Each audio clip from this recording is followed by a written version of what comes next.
Church family, today we are in Psalm 78, and it is the second longest psalm in the entire book, right behind Psalm 119. Psalm 78 clocks in at 72 verses, so it is a big task to understand this psalm, but hopefully in this short video I can show you the main idea of this psalm and then a quick structure for you as you navigate and study this text and see how it applies to your life. So let's look at this psalm together. Now, if you look at verse 2 of Psalm 78, you'll notice that it says that this psalm is a parable. And if you remember the life and ministry of Jesus, one of the things that he specialized in was in telling parables, stories that contained a deeper truth, a deeper meaning about the kingdom of God specifically. But in this psalm, we're going to see that this parable is about the people of God and their relationship to him. And notice that this psalm is big on listening. The psalmist here is going to teach and tell, and we need to listen and understand. And this psalm has two cycles in it. The first cycle starts in verse 9 and goes all the way through verse 39. And the second cycle goes from verses 40 to 72, the end of the psalm. And these two sections follow the same pattern.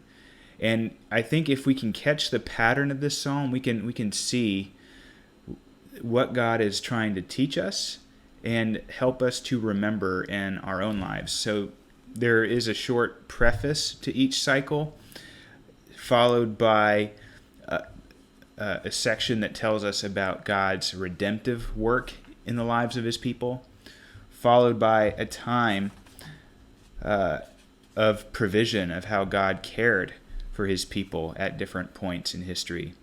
This provision, however, then leads to God's wrath, because the people of God, rather than recognizing God's redemption and praising him for his provision, they forget all that God has done, and so it brings his wrath. And then we see that wrath does not have the last word. Wrath gives way to mercy, and we see both of those take place in the two cycles in this psalm.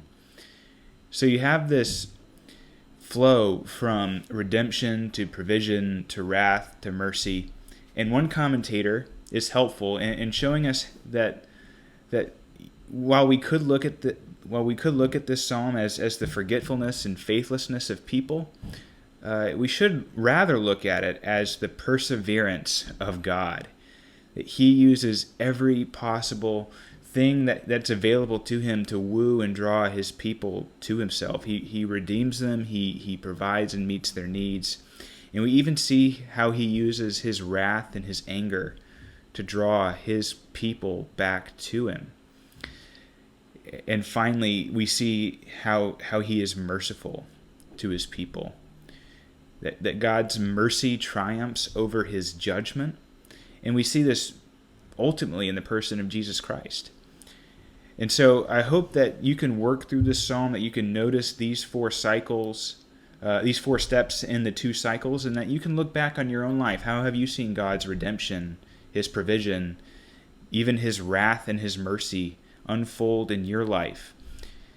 And you'll see how these things can help deepen and strengthen your faith. Because this psalm is ultimately about declaring the works of our God, his wondrous power and his might, his salvation, how he draws us to himself.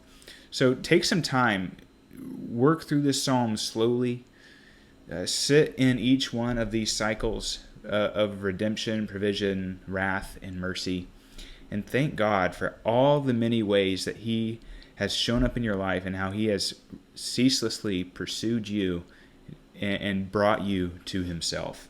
So Psalm 78, our lives stand in the great history of God's pursuit of his people.